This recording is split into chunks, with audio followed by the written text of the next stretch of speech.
Friday, 5:15 p.m. Jack Wellstone's office, Murdoch Holdings. Sylvia Brown stepped into the shower to freshen up after giving herself to her boss, Jack Wellstone. After pledging her love to a much younger man, she offered him the last intact part of her body, which he graciously accepted. At first, she was nervous and a little scared. She was afraid it might hurt. But to her amazement, it didn't, at least not as much as she originally thought. Secondly, it was a part of her body that she had never offered to Danny, her husband of almost 30 years. She had always thought that this type of night was disgusting, and her husband had never broached the topic in all the years they had been married. So why now, she asked herself? Why did she allow herself to be used like that? If she would never have agreed to this idea with her husband, perhaps, she reasoned to herself, this was just one way to separate the two most important relationships to her. It was something only Jack could have. But what about Danny? Was there any part of her that belonged exclusively to him anymore? Until the last few months, she belonged entirely to Danny and no one else. The thought of cheating on her husband had never even crossed her mind, and she knew that he only had eyes for her. The company she worked for, Murdoch Holdings, was a large investment firm with interests throughout the country. Apparently, it was really no different from any other company, but it was very unique in one respect. Executives were not only allowed and encouraged but required to engage in intimate relations with a personal assistant. The tradition was that the company hired only men for management positions. It was an unwritten rule that was followed by higher authorities, and it was a tradition that began more than 75 years ago. There was also an established unwritten rule that no employee was ever to mention the topic outside of the company. Ever. Those who did were quickly counseled, and their employment was terminated. Most of the women who worked as assistants were unmarried, but a few were married, and most of them somehow managed to hide their work from their unsuspecting husbands. They all had to sign non-disclosure agreements.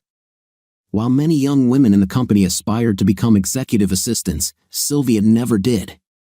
The reason was simple: she loved her husband and made a promise before God and everyone else to cleave only to him until death do them part. Raised in the church by strict parents, she took this promise seriously. Until Jack came along about 8 months ago. The company hired Jack from a competitor based in New York. He was initially reluctant to accept the idea of having some kind of personal intimate toy provided by the company, especially after what happened to him in New York when he had an affair with a married coworker. But after meeting Sylvia, who was temporarily assigned to him, he changed his mind. At first, she made it clear to him that she was happily married and intended to remain so. "Just so you know, Jack," she said, "I am assigned to you only until you choose the woman you want to be your permanent assistant. There are many very attractive young women for you to choose from, all of whom would jump at the chance to be yours. But I don't want any of them," he said. "I want you. You are the most beautiful woman I have ever met in my life, and it seems like you are a consummate professional. I choose you. But you will be expected to have an intim with me," Jack said. "And as I said, I'm very happily married to a wonderful man. Besides, I'm 49 years old enough to be your mother, and I have a daughter who just graduated from college." "You definitely don't look your age, Sylvia," he said. "In fact, you look at least 10 years younger. I'll tell you what I'll do. I will choose you as my assistant, but I will not ask you for a night. We'll keep it platonic. In any case, you will receive a significant increase in salary, and I am sure that the bonuses will certainly come in handy." She knew he was right about that. Every 6 months, the company paid assistants $50,000 in bonuses for their services, in addition to a very nice regular salary. "Okay, Jack," she said. "We can try this for a while and see what happens." When Jack made his announcement, there were many dejected faces, and many noses were out of joint. Everyone was wondering what Sylvia had that they didn't. She told her husband that she had received a promotion and even told him that she had been chosen as an executive assistant. But she never told him what the job would entail. After nearly 30 years, Danny felt he could trust his wife, so he shared the good news with her. At first, Sylvia and Jack maintained a platonic relationship. They met together in his office 3 times a week, on Mondays, Wednesdays, and Fridays, from 4 to 5 o'clock in the evening, for so-called working hours. While other executives were having an intimate with their assistants, Jack and Sylvia sat on the couch in his office and talked mostly about her family and her relationship with her husband. "Tell me about your husband," he said one day as they sat. "Denny, his name is short for Dennis, spent 20 years in the Marine Corps," she said. "He was a military policeman and specialized in criminal investigations. He served 2 tours in Iraq and 1 in Afghanistan. By the time he retired, he had developed connections with the local police, and they hired him as a detective. About a year or so ago, he was injured quite badly while dealing with an armed robber. He spent months in a rehabilitation center and was finally discharged for health reasons and given a pension." "Oh my God," Jack said. "What is he doing now?" "He works part-time from home," she said. "He investigates and helps his friend who has his own private detective firm. He says it's mostly boring, but he doesn't have to run around or chase criminals like he used to. Although he spends most of his time at home." "Sounds like an interesting man," Jack said. "I'd like to meet him sometime." "Why don't you come over for dinner sometime?" she asked. "Denny loves barbecuing, and I'm sure he'd like to meet you too. In fact, our daughter Alicia is also in town. Maybe you can meet her too." "I'd love to," Jack said. After conferring with Denny, Sylvia invited Jack over for dinner. Denny cooked the steaks on the grill while she prepared the mashed potatoes, gravy, and green beans. Alicia came in, and they all had a good time. "That boss of yours seems like a pretty decent guy," Denny said after Jack left. "Not at all what I expected." "What did you expect?" she asked. "Oh, I don't know," he told her. "I thought that since he came from New York, he must be something of a jerk. But he really surprised me. And I can see that he's had an influence on you." "About that?" she asked.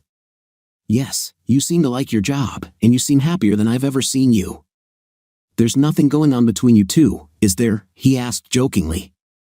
"Of course not," she said. "Don't be silly. You are the only man I love and want." "I hope so," he said. "I would be lost without you." "Well, you're stuck with me, mister," she said, hugging him. That night, they had a night, with her on top. After Danny was injured, he found that he couldn't have an intimate nearly as well or as often as before, but he did everything he could to keep his beloved wife happy. About a month after Jack chose Sylvia as his assistant, he came face to face with Aaron Harkness, the executive who hired him at the company. Aaron sidled up to Jack after a meeting and asked to speak with him alone. "Is something wrong?" Aaron asked. "Look, you know how things are, right?" Aaron asked. "Yes, I know," Jack said. "Tell me, are you really having a night with Sylvia?" Aaron asked. "Well, no," said Jack. "We've become good friends, and I've met her family. You know she's married, and she says she doesn't want to do anything that would hurt her marriage. I just want to respect her wishes." "I understand that," Aaron said. "And I appreciate how you feel. But the assistant position was designed for a purpose. I don't want to give you an ultimatum, but you have a choice to make. Either get closer to Sylvia, choose a new assistant, or I'm afraid we'll have to replace you. So, I'll either have her or someone else, or they'll kick me out." Jack asked in shock. "I'm afraid so," Aaron said. Jack nodded his head and returned to his office. He called Sylvia inside and closed the door. "What happened, Jack?" she asked. "I was given a choice," he said. "I'll either have a night with you, choose another assistant and have an intimate with her, or get my resignation papers." "Okay," she said. "I will leave so that someone else can take my place." "No," he said, placing his hand on her shoulder. "I don't need any of the others. I want only you. But there are a lot of single women here, much younger than me, who would be better suited for you. You are the most beautiful woman in this company, Sylvia," he said. "I want to make love with you." She looked into his face, thinking about what he could offer.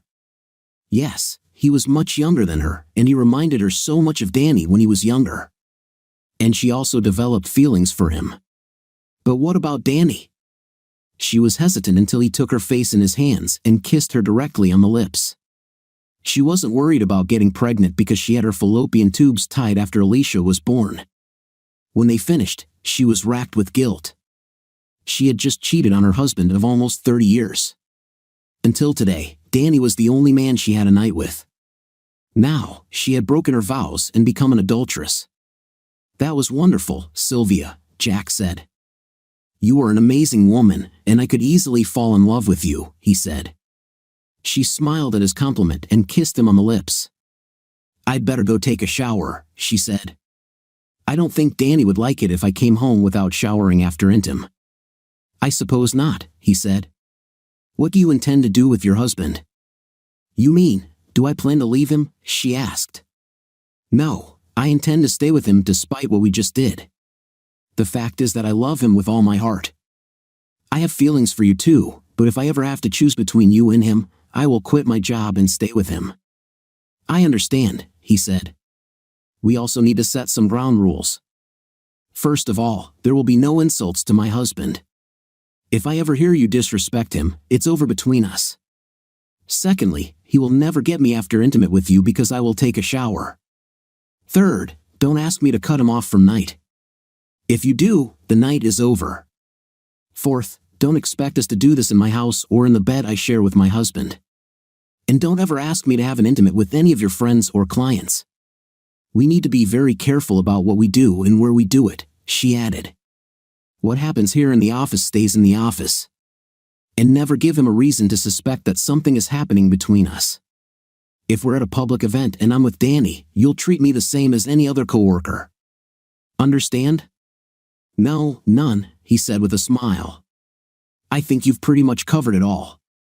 She smiled, kissed him, and went to the bathroom, where she took a long shower.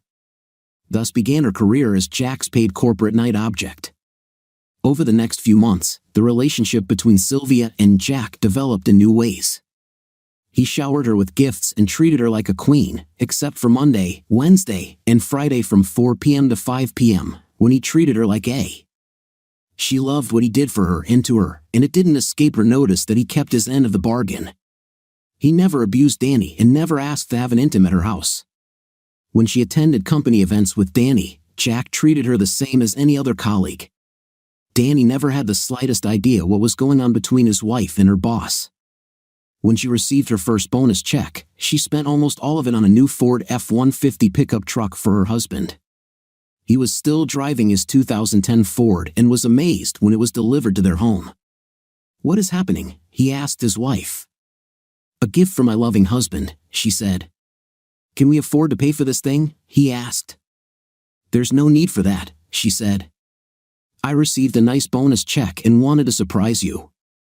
I thought you deserved this for being such a wonderful and supportive husband. This is the nicest gift I've ever been given," he said, taking her into his arms. "You are the best wife a man can dream of."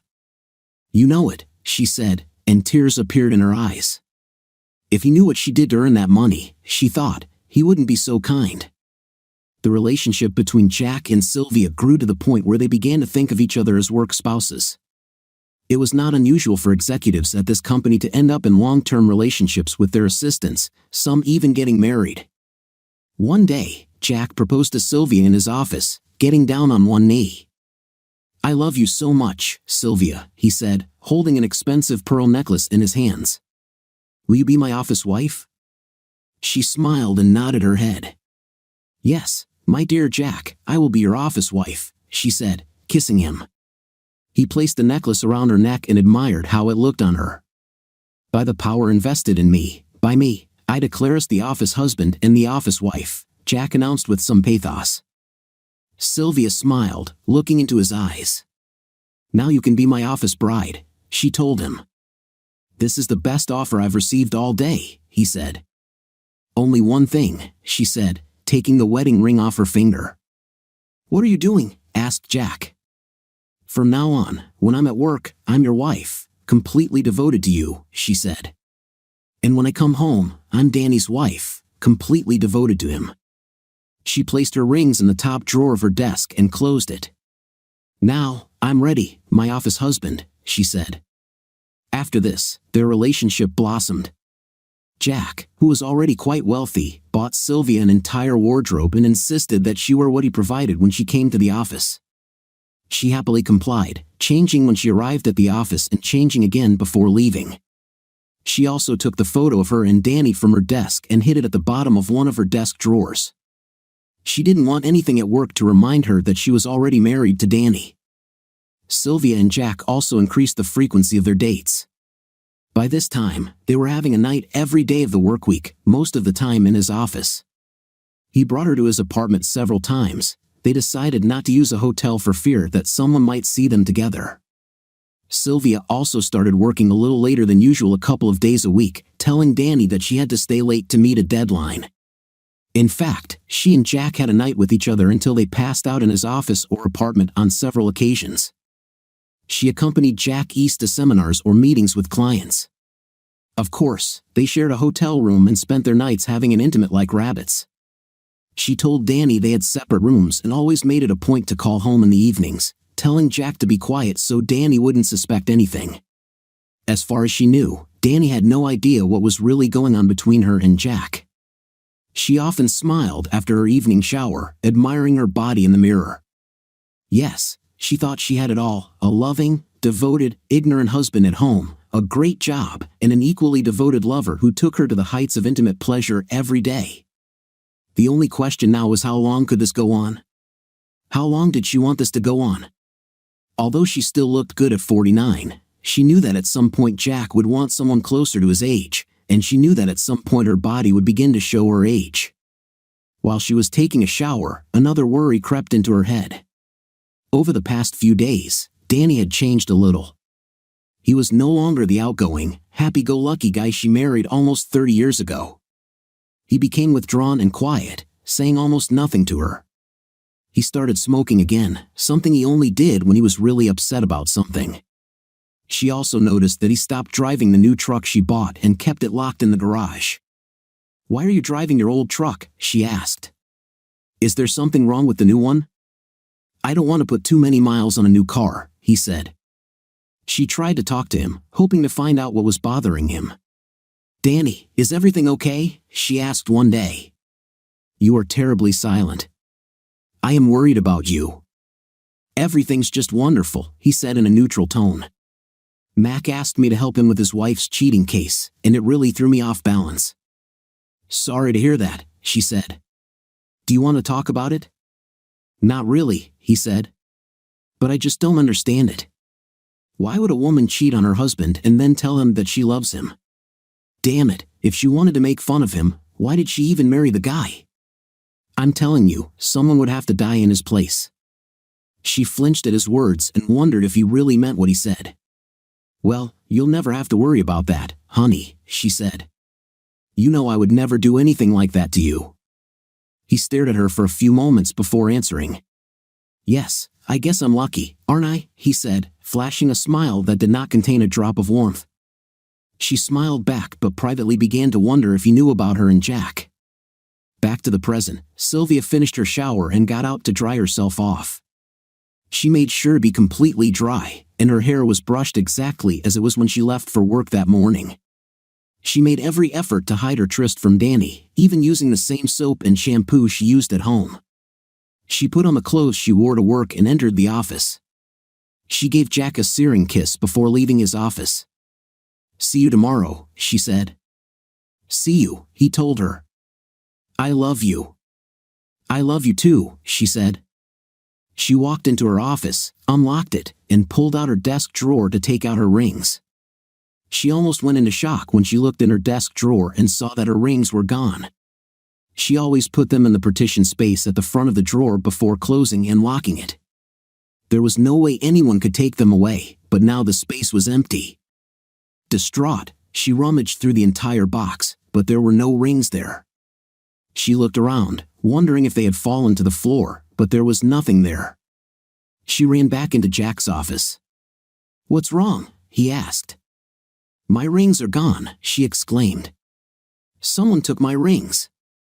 Jack went into her office, and the two of them looked for her rings but could not find them anywhere. "They couldn't just get up and leave on their own," he said. "Are you absolutely sure you locked them in your desk drawer?"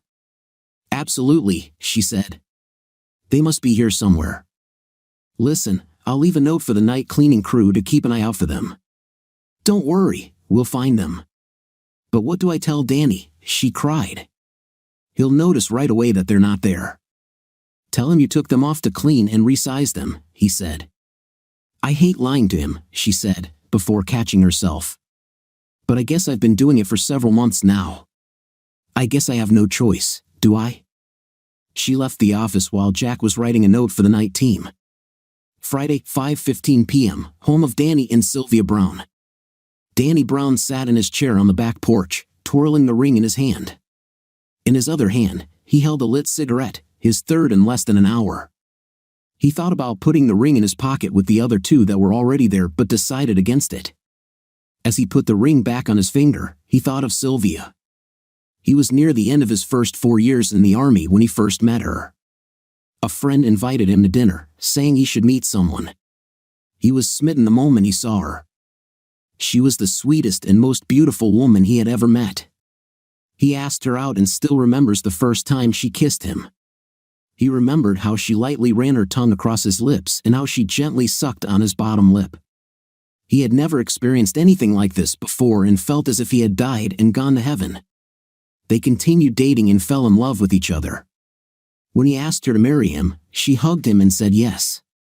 She said she was a virgin and insisted on remaining that way until her wedding night. He liked her so much that he agreed.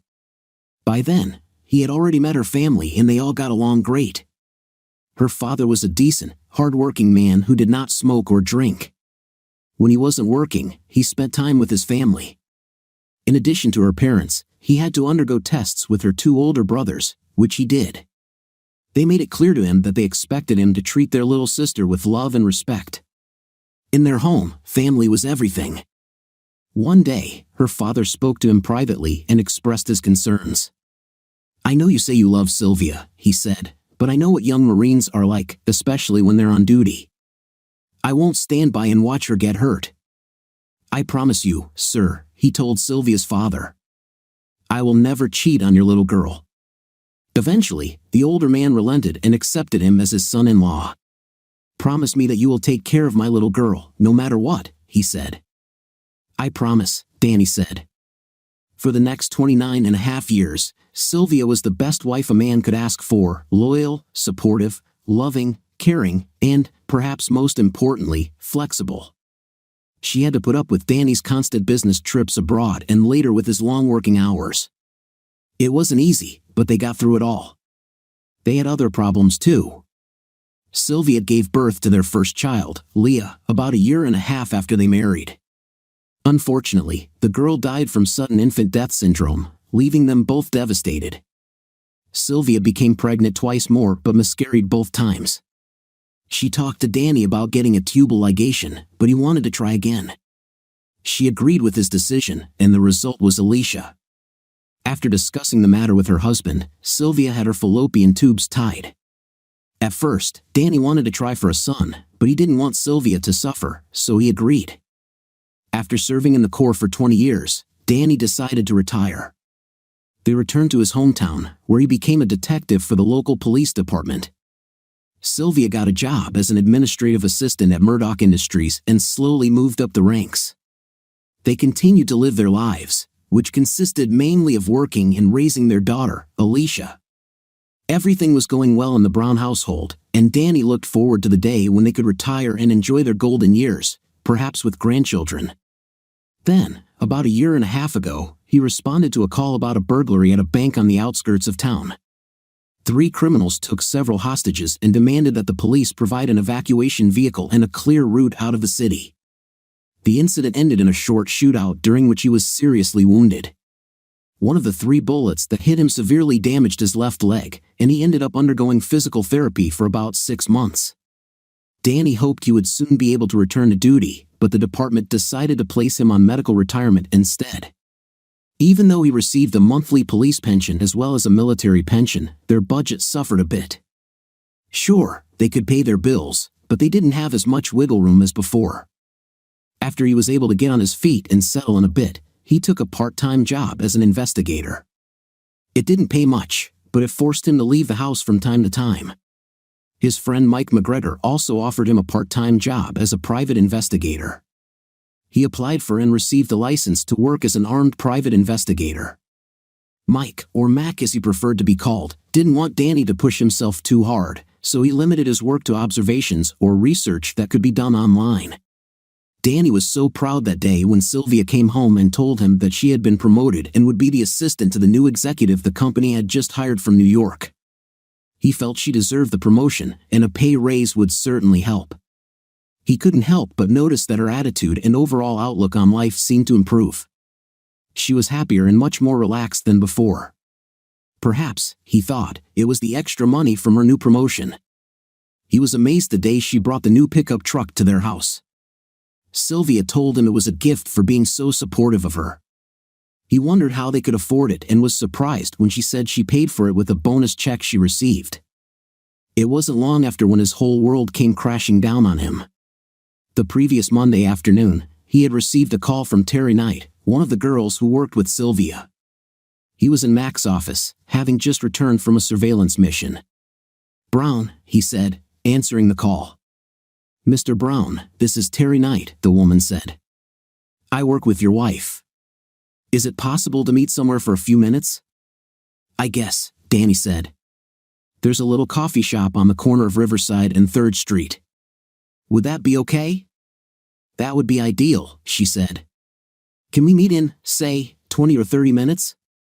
Danny looked at his watch and saw that it was 3:35 p.m. "Of course, I can meet you there," he said. "Can you tell me what this is all about?" "Not right now and not over the phone," she said.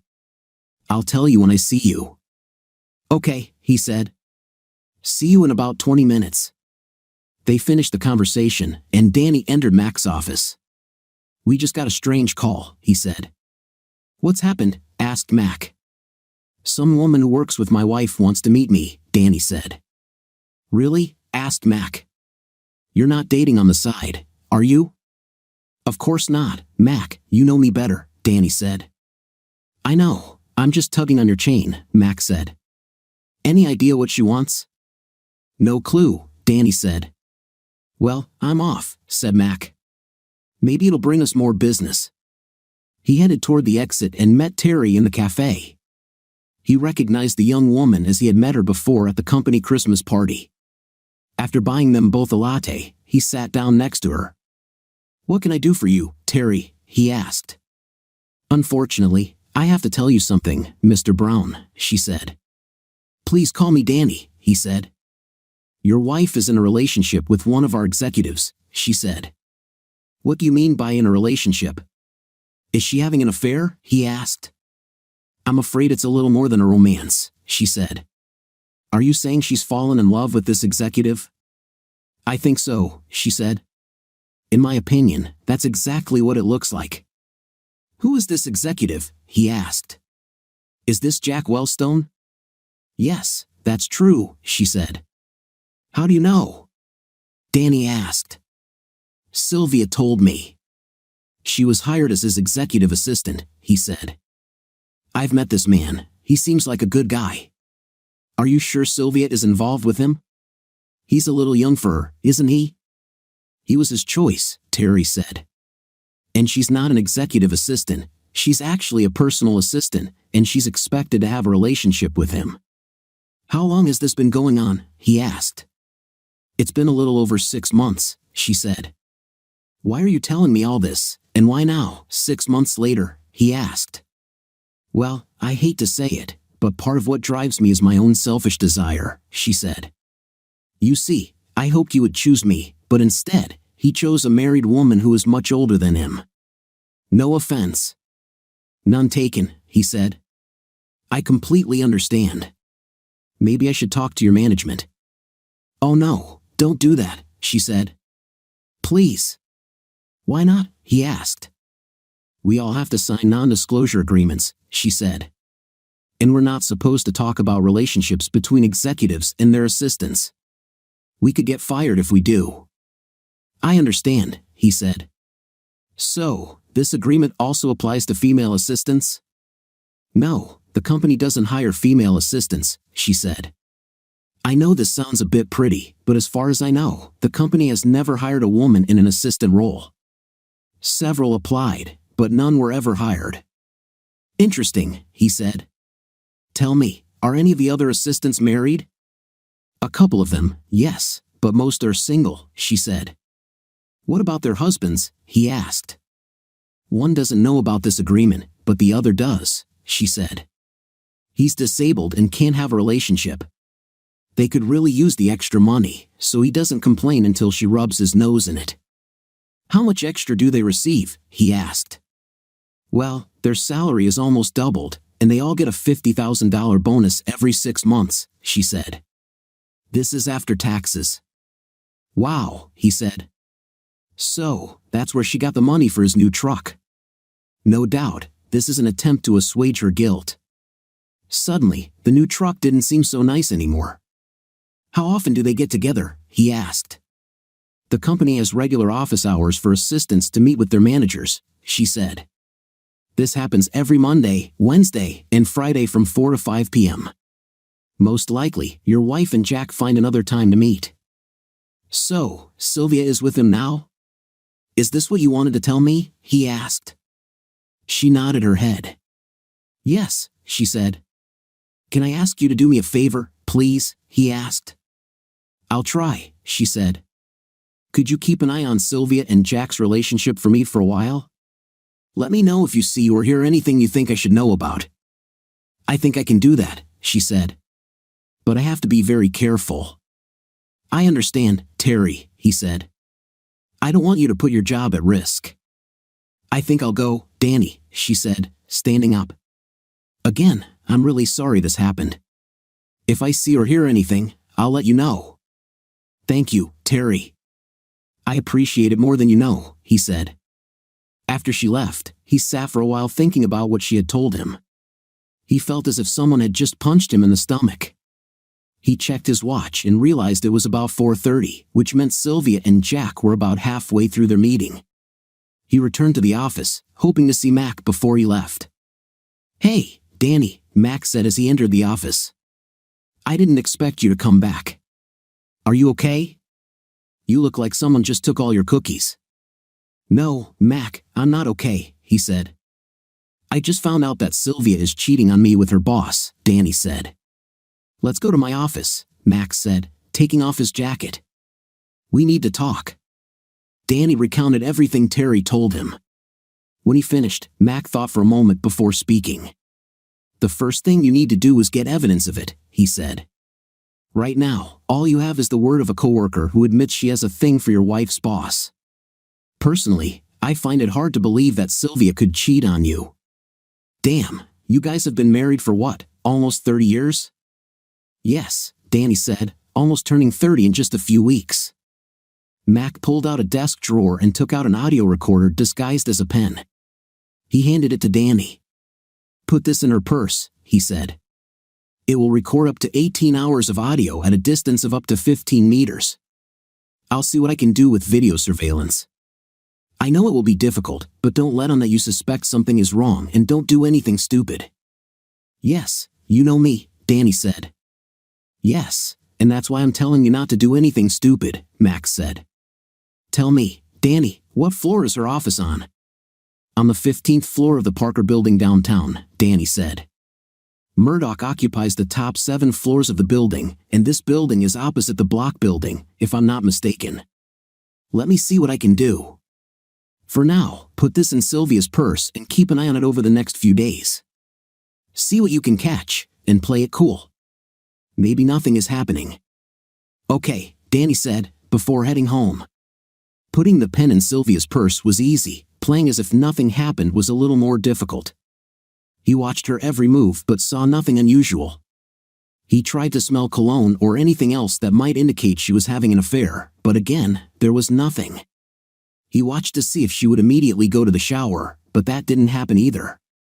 She simply took off her work clothes as she always did and went downstairs to prepare dinner, as she had done every day since she started working at Murdoch. When they went to bed, Sylvia said she was very tired, which meant no intimate. This didn't surprise Danny, as she had often been extremely tired lately. He wondered if Terry had made a mistake, but the whole story still haunted him. He figured he would find out the truth soon enough, one way or another. He received his answer the next evening when he retrieved the pen from her purse. After loading the audio onto his computer, he heard Sylvia and Jack exchange much more than warm greetings. "I'd better go get myself cleaned up," she said to Jack when they finished. "I don't want Danny to suspect anything." After her shower, he heard the words that put an end to it all. "I love you," Jack said. "I love you too," she said. "See you in the morning." Danny sat in his office with tears streaming down his face when he heard this. "What a?" he thought to himself. "This lying, treacherous, good for nothing. How long has this been going on?" he thought. It didn't really matter to him, his marriage was over. There was no way he was going to become her willing cuckold. He copied the audio file from the recorder, charged it back up, and put it back in her purse. Tomorrow, he decided, he would begin the process to end this sham marriage. That night, he went to bed and turned his back to Sylvia. When she reached out to him, he had never done this before. He was always more than willing to reciprocate her feelings, but that was over. He heard her turn away, and for a moment, he thought he heard her sobbing. Good, he thought to himself. The next morning, he called and made an appointment with a lawyer about the divorce. He knew a few, as Mac had actually worked for quite a few divorce lawyers. "I take it you have an audio recording?" Mac asked. Danny nodded his head. "Damn," Mac said. "I'm sorry to hear it. I managed to find a place in the block building from where I would have a clear view of her office. Now I have a camera there. Let's see what we can do." When Danny met with the lawyer, he laid out everything he knew and allowed the lawyer to listen to the evidence he had. The lawyer then told him the bad news. "I'm sorry to hear about that, Danny," said John Miller, the lawyer. "But the fact of the matter is, it doesn't matter. You see, it's a no-fault state, which means you can't file on any grounds other than irreconcilable differences. A judge may take adultery into account when it comes time to divide assets or award alimony, but that's about it." "Can I contact her boss or her company?" Danny asked. "You can't sue her boss for alienation of affection, if that's what you're thinking," John said. "The state legislature took care of that a while ago. However, perhaps we can do something with the company. Let me work on this for a bit, and I'll get back to you." "Okay, do what you can," Danny said. "I want to completely break up with her. She can take this house for herself. I just want my half of the assets and my pension." "I'll do the paperwork," John said. "I'd like to notify her myself." "Okay, when would you like to do this?" asked John. "Next Wednesday," Danny said. "It was supposed to be our 30th anniversary." "A little revenge, huh?" asked John. "I don't see a problem with this." Having paid the advance, Danny returned to the office where he noticed Mac engrossed in something. "Check this out," Mac said. Danny walked over to see what Mac was looking at. There on the screen was Sylvia taking off her rings and throwing them into the top drawer of her desk before changing her clothes. What does she do with her rings, and why is she changing clothes? Danny asked, knowing that she was having an affair with Jack was bad enough, but seeing her throw away her rings tore him up inside. "Good question," Max said. "I get the impression that she's going out of her way for this." They watched as Sylvia hung up the clothes she'd worn to the office, then grabbed another dress, one that clearly cost more than the one she'd just taken off, and put it on. Then they saw her put on a necklace. Danny looked but couldn't remember if he'd ever seen the necklace before. "I have an idea," Danny said. "I have something to do, but I'll be back." "Don't do anything stupid," Max said. "You know me," Danny said. "Yes, I know, and I'm not bailing you out of jail," Max said with a laugh. "Don't worry," Danny said. He left the office and headed to the apartment complex. He had previously contacted them about renting a small one-bedroom apartment. After analyzing his budget, he decided that he could afford it and paid a deposit. They said he could start moving in on Monday after the apartment was cleaned. After that, he went to the bank and withdrew half of the funds from his checking and savings accounts. Then he opened a new account at another bank. From there, he went up to the 15th floor of the Parker building. He had been there many times before to see Sylvia, so it wouldn't be strange if someone saw him there. He managed to get to Sylvia's office undetected, which was part of his plan. When he got there, he pulled a set of lockpicks from his pocket and easily opened the top drawer of her desk. Sure enough, her rings were there, in one of the partition compartments of the drawer. He put the rings in his pocket and closed the drawer, latching it. He looked through her other drawers and saw a photograph that she usually kept face down on her desk under some folders. It was a photo of the two of them on vacation taken a few years earlier. Holding back his tears, he closed the desk drawer and left the office. From there, he went home, took a beer out of the refrigerator, and sat on the back porch with a fresh pack of cigarettes. He was finishing his fourth cigarette when he heard Sylvia open the door and go outside. "Danny, are you okay?" she asked. "How many cigarettes did you smoke? Obviously, this is not enough." "I'm still alive, Danny Brown," he said. "Don't even dare joke like that." "That's not funny," she said, sitting down in one of the sun loungers. "It's not funny." He looked at her fingers for a moment and wondered what she would say about her rings. "Where are your rings?" he asked.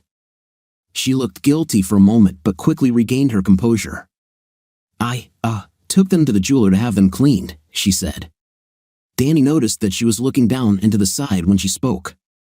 She always did this when she lied. "I understand," he said. "I didn't know they were dirty." He took a drag from his cigarette before speaking again. "I hope you don't mind, but I've taken the liberty of booking a table at Mangiacat for next Wednesday." Mangiacat was a rather expensive Italian restaurant that they sometimes visited on special occasions such as anniversaries or birthdays. "Next Wednesday?" she asked. "What happens next Wednesday?" "Our 30th anniversary," he said calmly, not surprised that she had forgotten about it. "We always go out to eat on our anniversary." "Is that a problem?" "Do you have any other plans for that day, besides Jack Wellstone?" he thought to himself. No, I think it's okay," she stammered. "Do you think maybe we can change things up a little this year? Maybe we can celebrate on the weekend. This way, we'll have more time to spend together." "Yes, but it won't be our anniversary," he said. "But if you have more important things to do and don't want to celebrate, I can call and cancel." No, don't do that," she said. "I would love to go somewhere." "Are you sure? Are you sure?" Danny asked. "I certainly don't want to upset you or make you feel like you're being forced into this."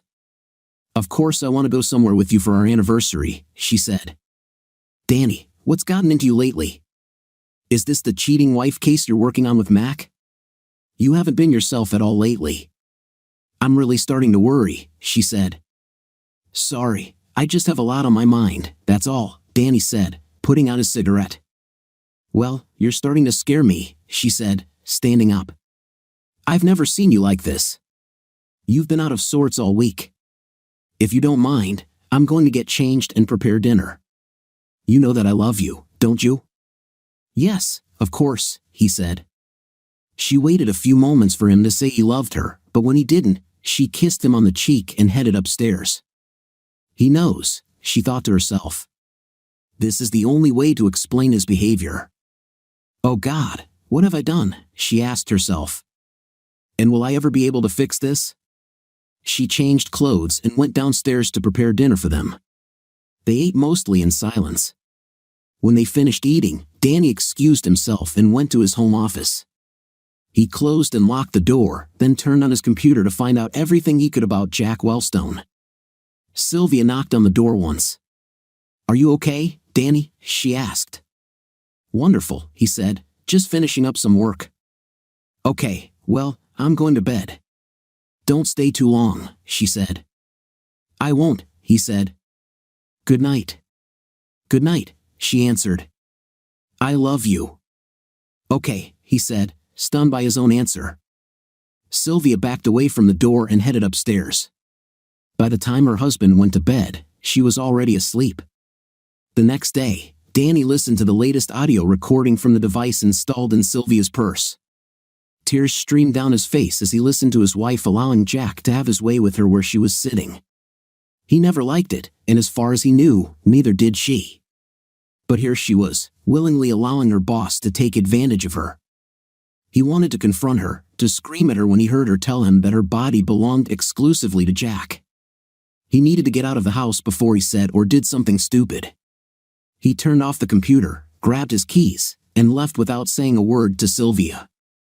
He heard her calling after him as he left, but he did not answer. He just slammed the door and walked to his old truck. As he drove away, he saw her standing in the front window and hoped she didn't notice the tears rolling down his face. He drove to the park and sat in the parking lot for a while, letting his tears flow. He wasn't sure how much more of this he could take without exploding. 30 years of wedded bliss, and this is how it ends, he thought. Someone has to pay for this. He needed someone to talk to, so he called Alicia. After all, what was about to happen on Wednesday would affect her too, and she had a right to know. She picked up the phone after the first ring. "Dad," she said, "it's a surprise. Everything is fine." "No, honey, it's not like that," he said. "Can you spare a few minutes for your old man?" "Of course, Dad," she said. "Do you want to come to me? I can make you coffee." "Sounds tempting," he said. "I'll be right there. Just do me a favor, please."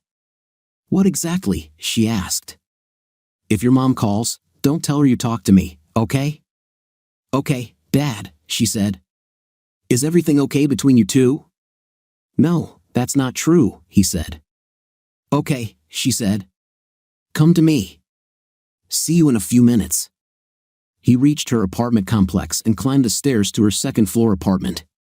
She saw him coming up the stairs and opened the door before he could knock. He hugged her and kissed her cheek. "The coffee's ready," she said. "Sit down, and I'll bring you a cup." "Thank you," he said, sitting down on the sofa.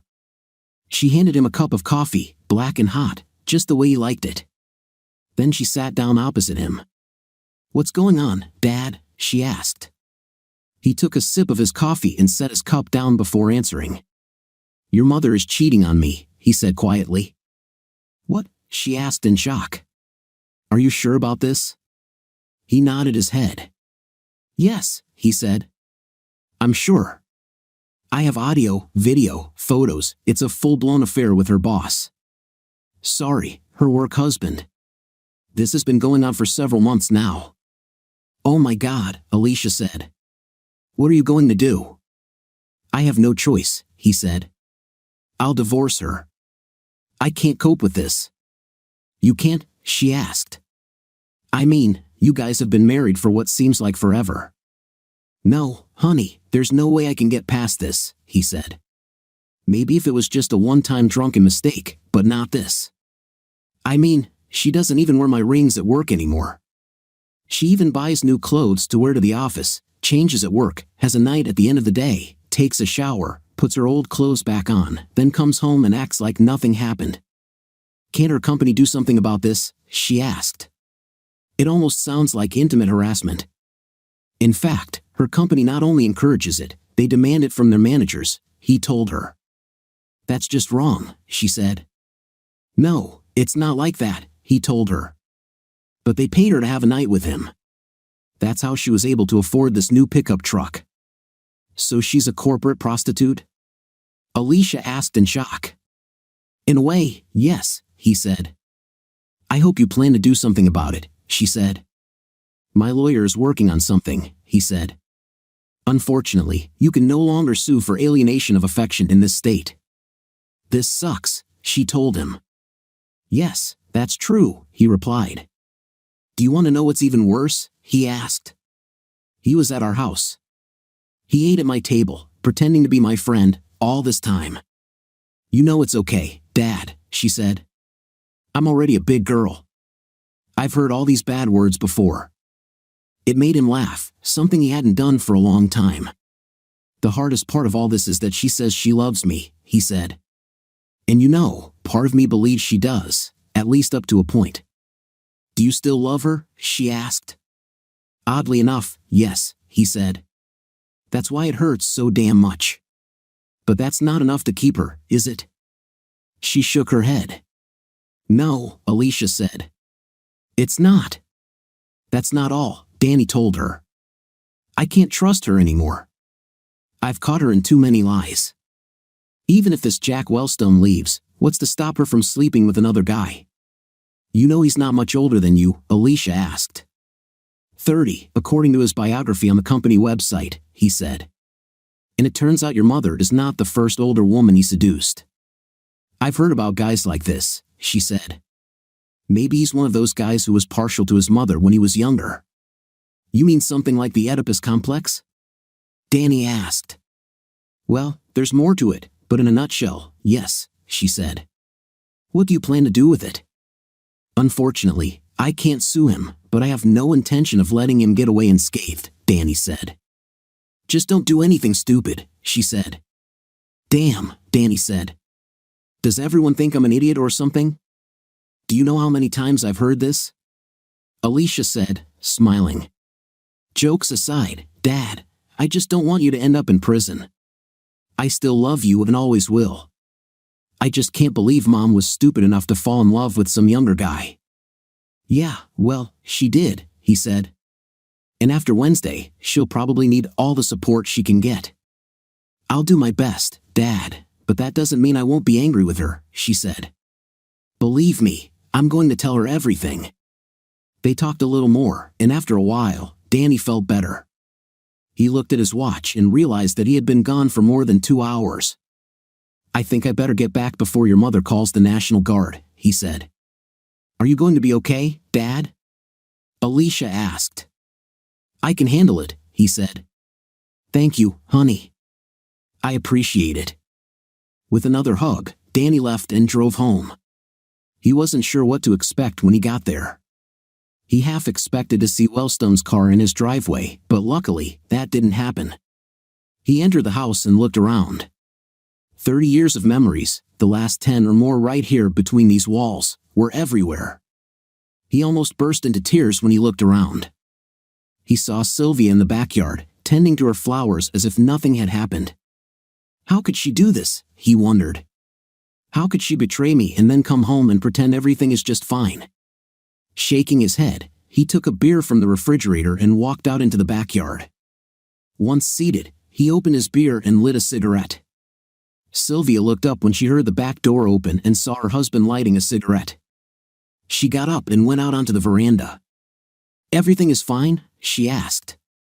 Just wonderful, he said. Where have you been? She asked.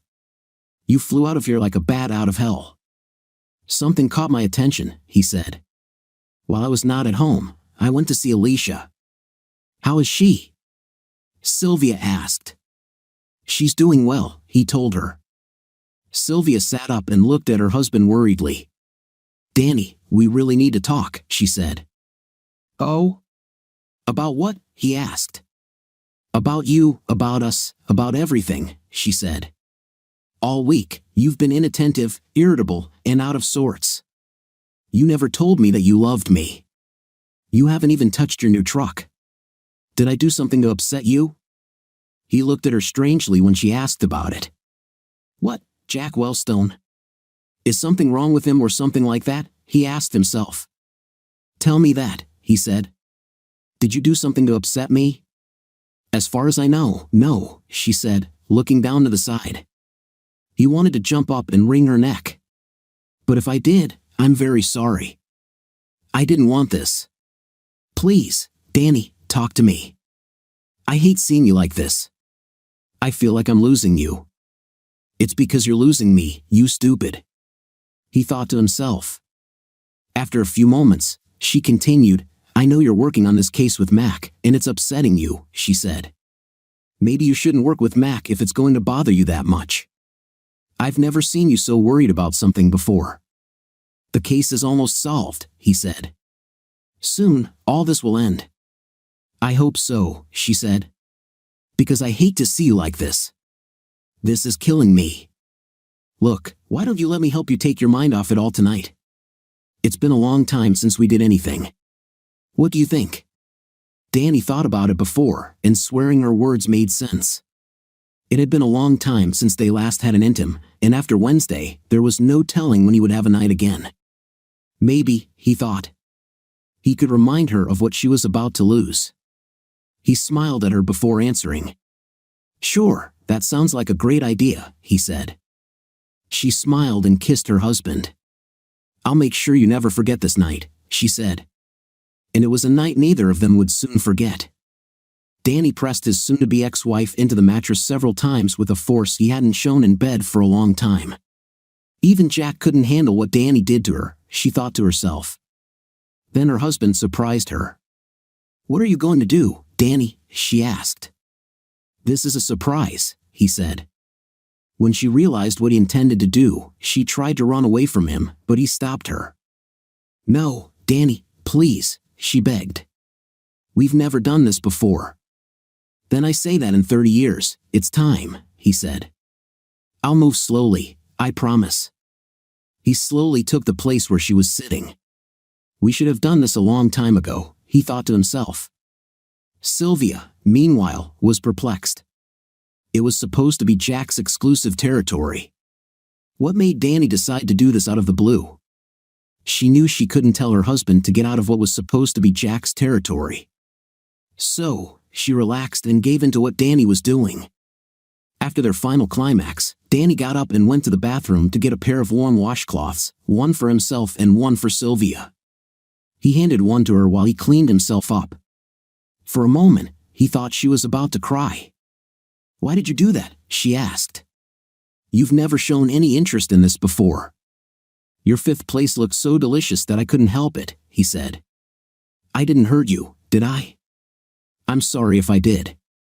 "No, you didn't hurt me, but you just surprised me, that's all," she said. "You were an animal." "What came over you?" "You did," he told her. "You looked so seductive that I just couldn't help myself." She smiled and hugged him. "I love you, Danny Brown," she said.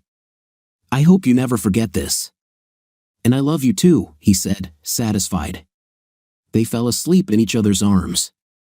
Danny wondered if this would be the wake-up call she needed. On Sunday, they slept late, and Danny went downstairs for a breakfast of banana eggs. "Good morning, sleepyhead," said Sylvia. "I hope you slept well last night." "I know for sure that I did. I still get goosebumps from what you did last night." He smiled, hoping to hide the pain he was experiencing. "I'm glad," he said. "I think the old man still has some abilities left." "Yes, I slept better than I have in a long time," she said.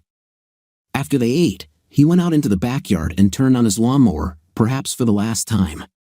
He mowed the yard and put the lawnmower down, admiring his work for perhaps the very last time. "I will miss this yard," he thought to himself. That night, they made love again, but Danny stayed away from Sylvia's 5th place as it was still a little sore. From Danny's point of view, it was great. It was enough for him to simply know that this was no longer Jack Wellstone's exclusive territory.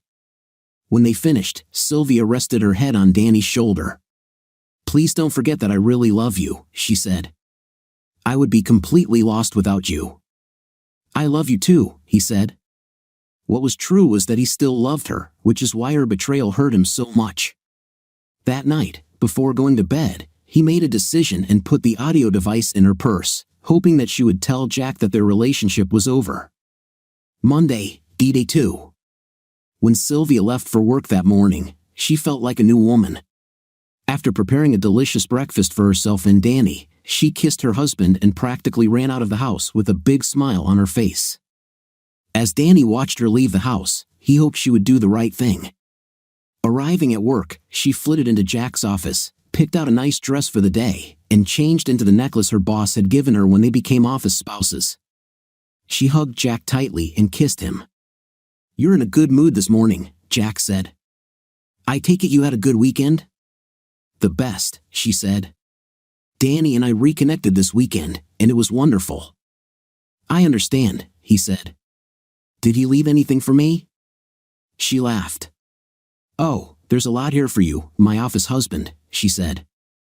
"As I understand, everything is going well at home?" he asked. "Yes, now it is," she said. "But I think we really need to be extra careful." "Oh?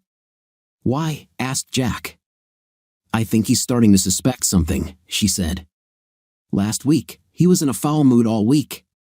He said he was dealing with his wife's cheating case, and it really got to him. Last week, he didn't drive his new truck at all. You don't think he would resort to violence, do you?" I mean, he actually served in the Marines and was a police officer for over 10 years, Jack said. Of course not, she said. Danny is a cat. Don't let that rough exterior fool you. By the way, I'll have to stop having an intimate with you on Wednesday, she said. How did this happen? Asked Jack. This is our time, you know. I know, but it will be my 30th wedding anniversary, she said. Remember what I said when we first started this? If I had to choose, I would choose him always, and I'm not going to ruin our anniversary. I suggested we move it to the weekend, but he didn't want to hear about it. Besides, he already has a table booked at Makati. At least he has good taste, Jack said. Of course, she said. He married me, didn't he? Jack laughed and picked her up before pressing a kiss to her lips. Yes, he did, Jack said. Well, since it will be your 30th anniversary, I think we can agree. Maybe you and I can take a weekend and go somewhere. We agreed, she said. But not too soon. First, I want to make sure Danny gets over his scare. Something is really eating at him, and I hate to see him like this. Do you think he knows about us? He asked. I don't know, she told him. Maybe that's why. I think we still need to slow down a little. By the way, what did you tell him about your rings? I told him what you suggested, she said. That I took them to clean them, and he bought it. Has anyone found them? No, he said, shaking his head. No one turned them in, and apparently, no one was seen entering the office on Friday afternoon. Any idea what could have happened to them? She asked. He shook his head. I have no idea, he said. Trust me, I'm just as confused as you are. I'll continue to search and ask around. They must be here somewhere. Okay, she said. If there's nothing else, maybe I can buy a set similar to the original. If you need it, I'll take you downstairs and buy you a replacement set, Jack said. In the end, it happened in my office. I feel somewhat responsible. You're a sweet man, Jack, she said. No, it's at my expense. It was I who took them off and put them in my desk drawer. Everything is fine. I can transfer them to my credit card. Either way, I better get to work. Speaking of work, Jack said, I wanted to discuss something with you. What is it? She asked. Well, since we're office spouses and all, and you've already said that you're 100% devoted to me in the office, I was wondering how you would feel about taking my last name, he asked. Only in the office, of course. Other executives have been talking about this for a couple of weeks now, and it looks like they might want to make it policy. Sylvia thought for a moment and smiled. Sylvia Wellstone, she said thoughtfully. I like the sound of it. Okay, but let's wait a little, maybe for a week or so. Like I said, Danny has been acting like a bear lately, and I want to make sure he's okay before we go any further. Okay, just say the word, and I'll ask HR to change the directory, Jack said. I'll do it, she said before rushing out of his office. Danny was in a good mood when he walked into Mac's office that morning. He grabbed a cup of coffee and sat down at his desk to check his email, just as Mac came out of his office to refill his coffee. You know, no matter how much we drink this stuff, maybe we should invest in coffee futures, Mac said jokingly. I'm all for it, Danny said with a laugh. You're in a good mood this morning, Mac said. Did you have a good weekend?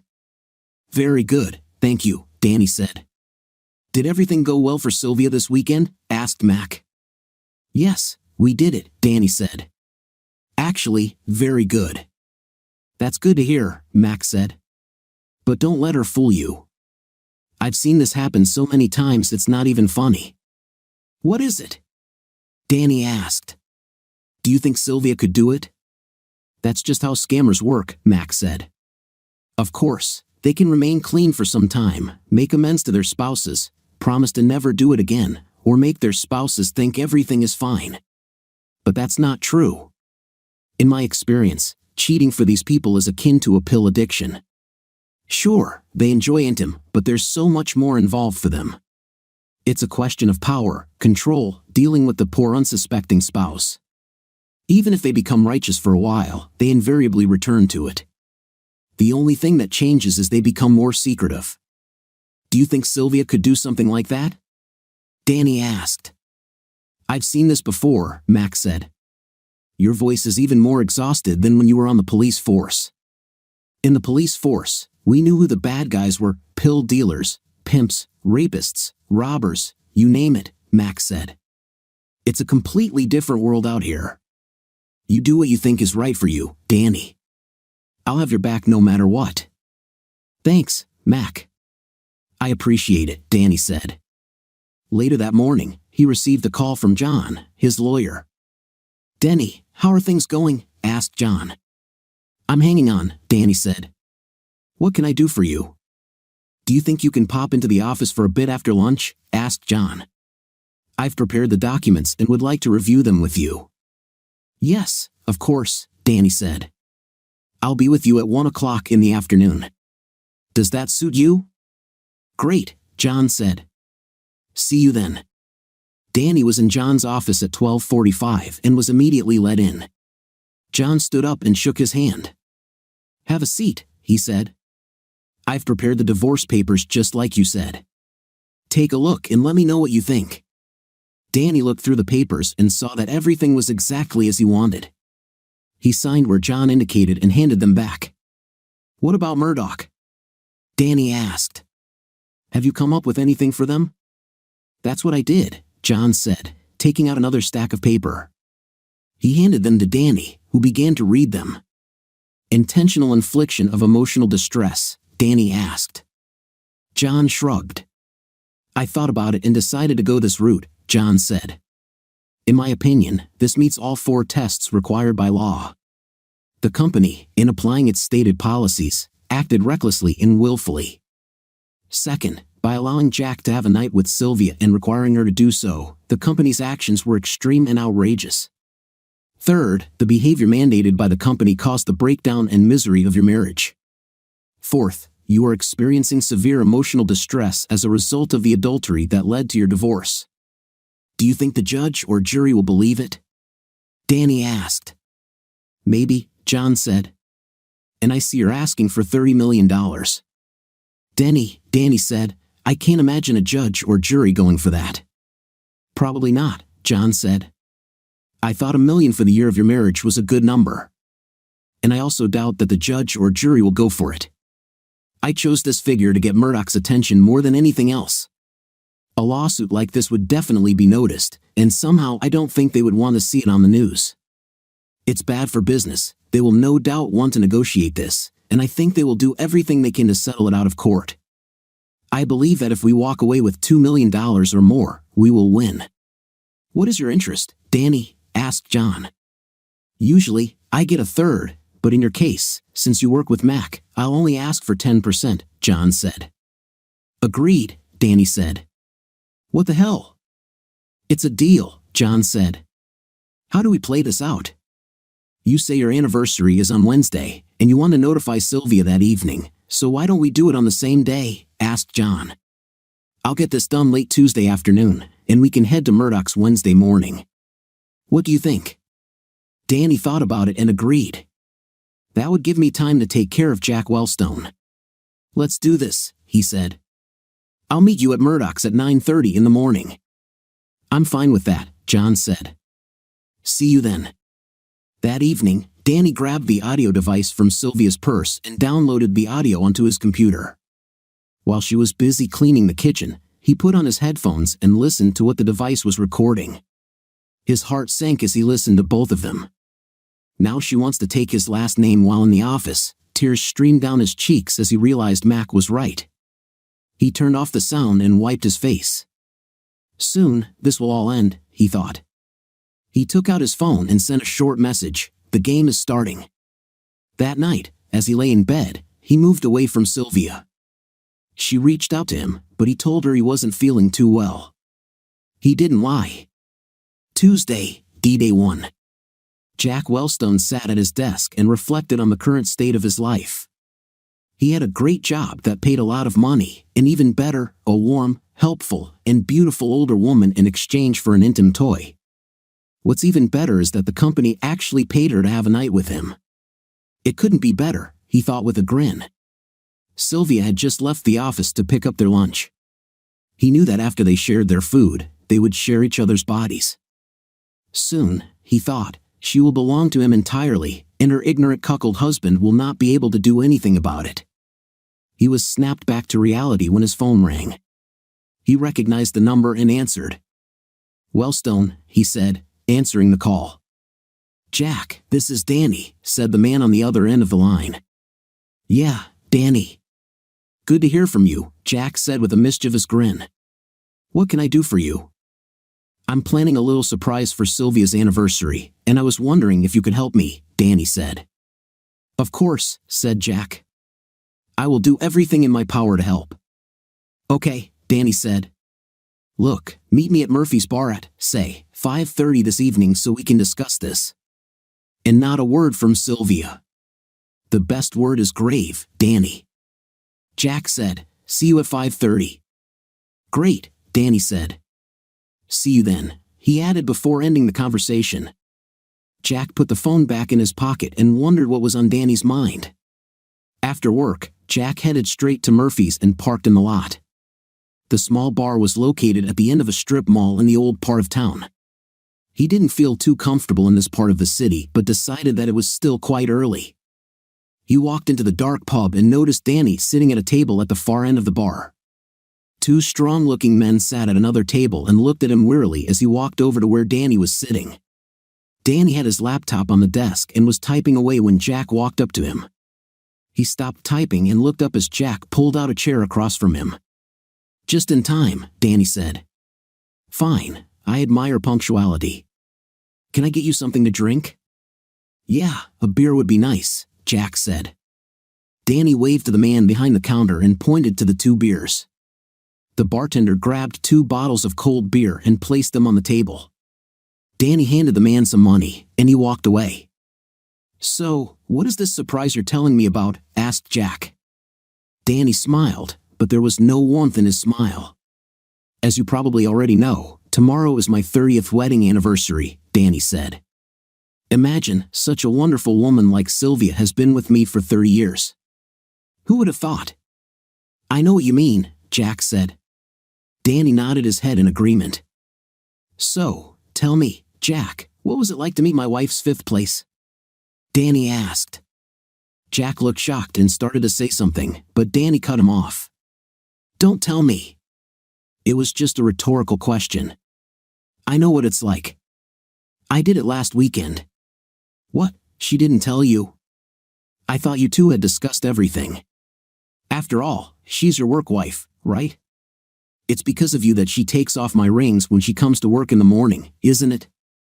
Jack stared at his beer in confusion.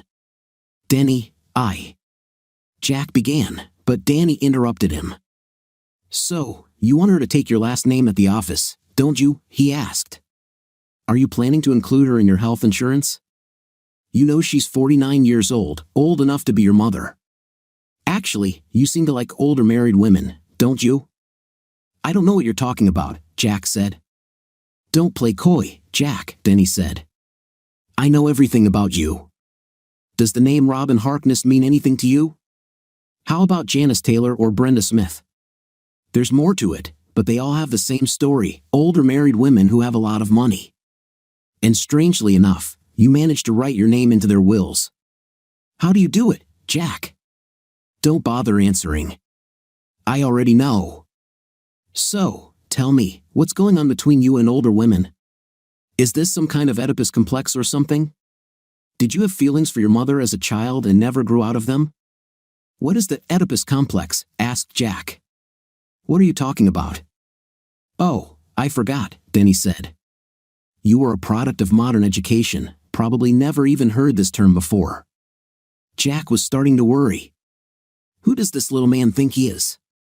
"Anyway, listen, Danny. I love your wife," he said. "It's wrong to say that to an armed man whose wife you had an intimate with for what, 6 months or more," said Danny. "Fine, what do you want from me?" asked Jack. Danny turned his laptop so Jack could see the screen. "What is this?" asked Jack. "You don't recognize your company's email site?" Danny asked.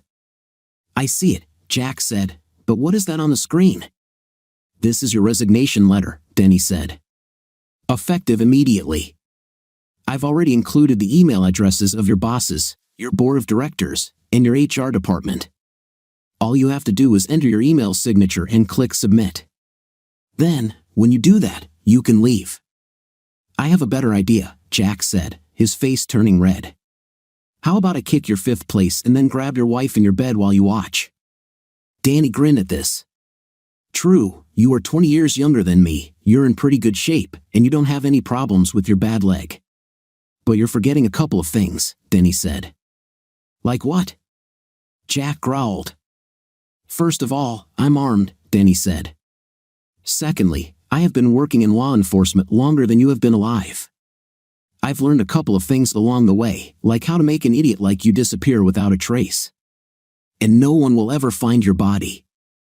Jack looked at Denny in shock. Are you really going to kill me? Asked Jack. In New York, it's been a while, Danny said. Your choice. We can do this the simple way, he said, pointing to the laptop, or we can go somewhere less hospitable and do it the hard way. In any case, you disappear from my life forever. Personally, I kind of hope you choose the latter. It's been a long time since I've killed someone, and my trigger finger is a little itchy right now. And you're saying all I have to do is sign and send this email? Asked Jack. What then? Then you are leaving my city tonight, Jack said. And you will never return. Never. But I still have things in my apartment, Jack said. I already took care of it, Denny said, taking a key from his pocket. These two gentlemen took your things to a warehouse about an hour and a half outside of town. Here's the key to your shed. The month has already been paid. Jack looked around and saw two strong men sitting at the next table. They didn't look very friendly at all. Jack looked over the resignation letter that Denny had written. He had to admit, this guy had a way with words. After reading it, he signed it electronically and clicked send. He turned the laptop back to Denny. A few seconds later, they heard Danny's phone ring. I put my email address in the BCC field, Denny said. Now get out of my city. These two gentlemen will escort you to the state line. Don't try to contact me, and don't even think about trying to contact my wife. Defeated, Jack nodded his head and stood up to leave. Denny stood up too and walked around the table to come face to face with Jack. God help you if our paths ever cross again, Jack, Denny told him. Okay, said Jack. You won. No hard feelings, he asked, holding out his hand. Denny looked at the hand for a moment and shook it. Then, trembling, he pulled Jack closer and kneed him in the groin with his good leg. Jack collapsed to the floor in pain. The bartender looked at them for a moment. He's okay. He just slipped on a wet spot, Denny shouted. The bartender nodded his head and went back to work. Denny grabbed Jack's hair and yanked, forcing the younger man to look up at him. I'm going to keep an eye on you, Jack, he said. If I ever find out you're having a night with another man's wife, so help me God, I'll hunt you down like a dog and put an end to your miserable existence. Can you hear me, boy? Why, yes, sir, Jack said. Denny let go of him and stood up, looking at the two men standing next to him. Get this piece of crap out of my sight and out of my state, he told them. Now, boss, one of the men asked. They grabbed Jack's arms and pulled him to his feet before leading him out of the bar. Denny watched them go, then noticed something on the floor near one of the chairs. He leaned over and saw that it was Jack's phone. Apparently, it fell out of his pocket when he hit the floor. He turned it on and saw that it was locked. Out of curiosity, he entered 1234 and clicked OK. Oddly enough, the phone opened right in front of him. He shook his head in amazement. Let's talk about nonsense, he thought. He turned off his phone and put it in his pocket before heading home. Wednesday, D-Day, Sylvia woke up early and noticed that Danny's side of the bed was empty. She hoped he was still downstairs and rushed downstairs, throwing on her robe. They had a long tradition of exchanging cards on the morning of their anniversary, and she hoped to catch him before he left. She walked over to the kitchen table and saw that the card she had bought for him was still there, unopened. She hoped to see a postcard from him, but there was none. Instead, there was a note, had to leave early to do something. See you at Miati at 6. Happy anniversary, Jack. It was strange, she thought. He didn't say he loved her, and he always has a card for her to open in the morning. Concerned, she returned upstairs and got ready for work. When she got to the office, she walked into Jack's office and saw that he wasn't there. He was always there before her, she thought. She looked around, but his presence was nowhere to be seen. His jacket wasn't on the hanger, and the coffee pot was still off. She took out her phone and tried to call him, but it went straight to voicemail. Jack, honey, are you okay? Please call me. I worry. Love you, she said before ending the conversation. She turned around to see Robert Jones, the CEO, standing in the doorway with a piece of paper in his hand.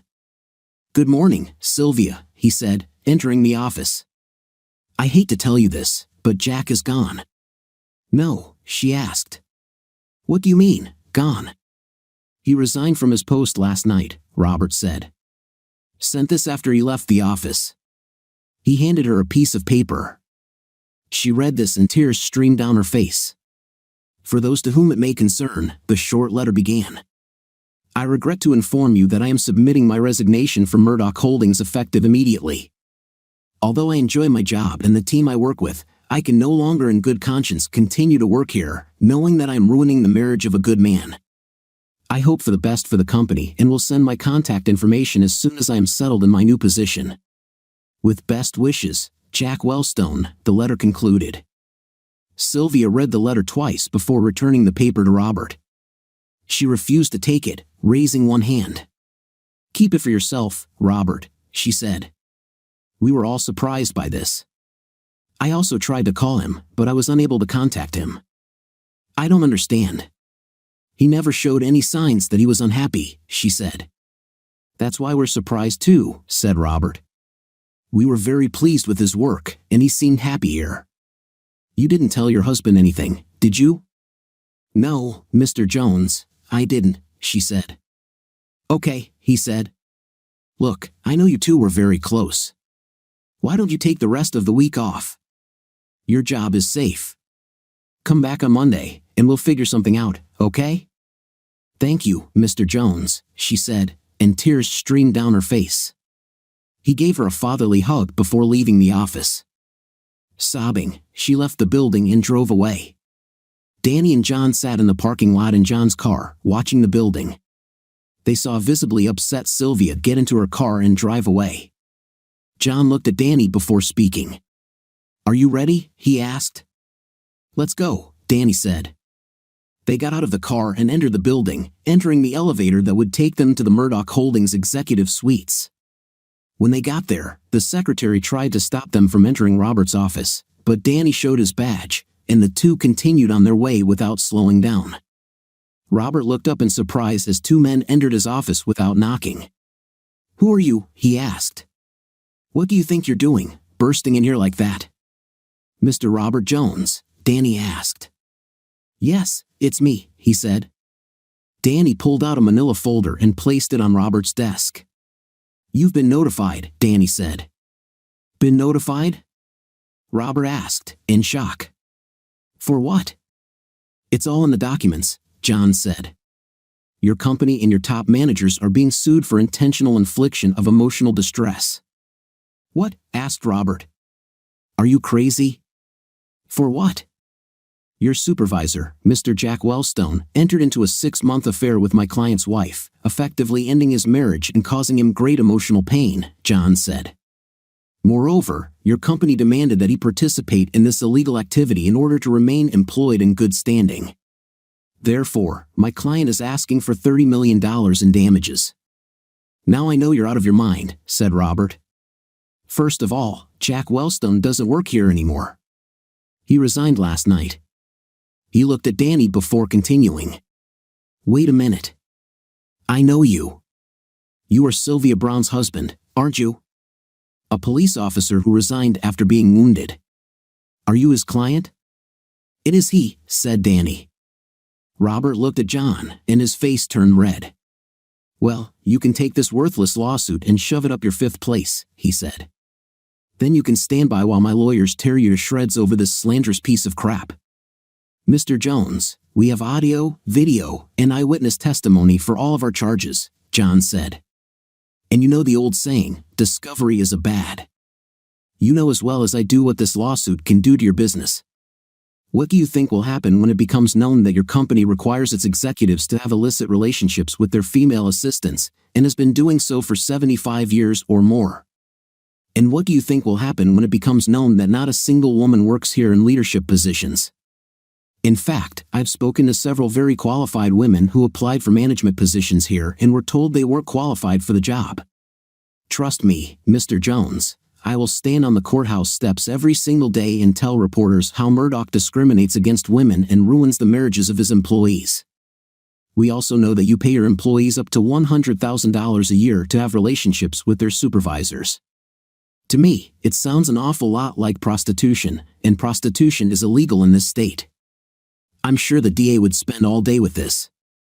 So, if you want a counterclaim, that's up to you. It will only cost you a lot more. We are both reasonable people and are willing to accept a reasonable counteroffer. How about this? He asked. Robert listened in stunned silence as John made it clear what he would do.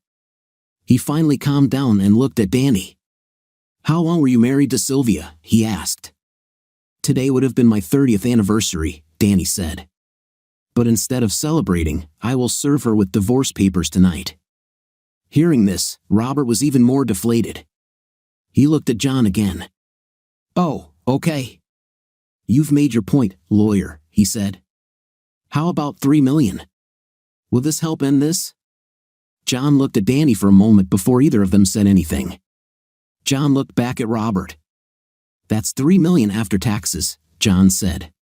Robert sighed before speaking. Okay, he said. Anything else? A couple of points, Mr. Jones, Danny said. What? Asked Robert. First, you agree to stop this practice of yours, Danny said.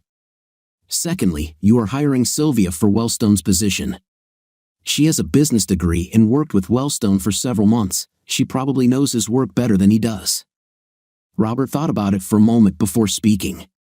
And you agree to sign a non-disclosure agreement if we do this? He asked. Danny looked at John before speaking.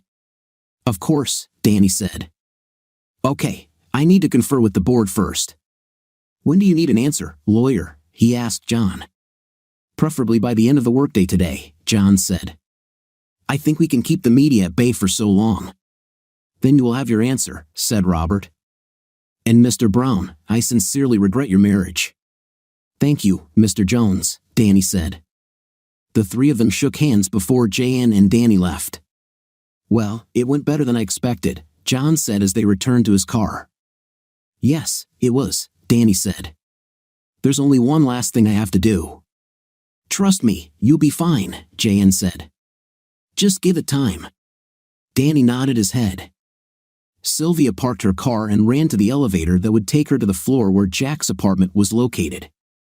She took out her key and opened the door, hoping he was still there. However, when she went inside, it was empty. She ran from room to room, shouting his name, but all she heard was the echo of her own voice. Realizing that Jack was indeed gone, she left the apartment and drove home, where she spent most of the day crying.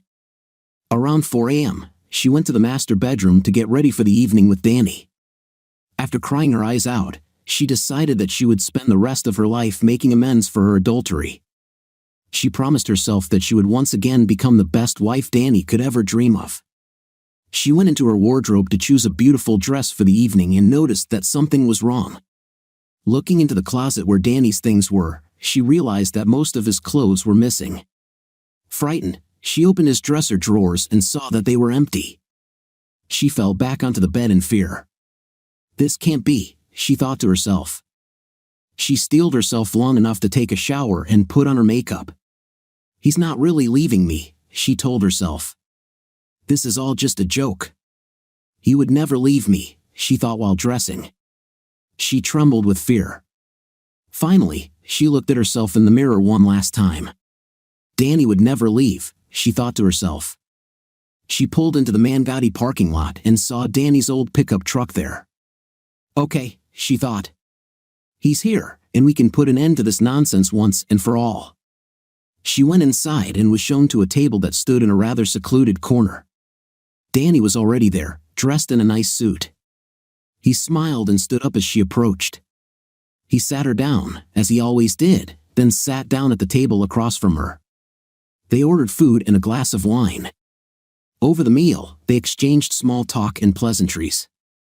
When they finished eating, Sylvia raised her glass. 30 years of marriage, she said. Danny nodded his head and took a sip. Sylvia continued, and to another 30 years of wedded bliss, she said, taking a sip. Danny shook his head and set his glass down. She looked at him in shock. I'm sorry, but this won't happen, he said sadly. What? She asked in shock. Why not? You're not stupid, Sylvia, he said. And neither am I. I have just 2 questions for you. Why and how long were you going to continue to take me for a fool? I honestly don't know, she said. Jack reminded me so much of you when we were younger, and he was so kind to me. I guess I just fell in love with him. I'm sorry, I didn't mean to hurt you, and I certainly didn't plan on making you look like a fool. Really? He asked. Damn it, you're old enough to be his mother. You invited him to our house, fed him our food, made me think he was a good guy all this time. You gave him what should have belonged only to me. To make matters worse, the company was paying you to be its intimate object, he added. Do you know what they call it in our state? She asked quietly. Prostitution, he said. So, who are you now?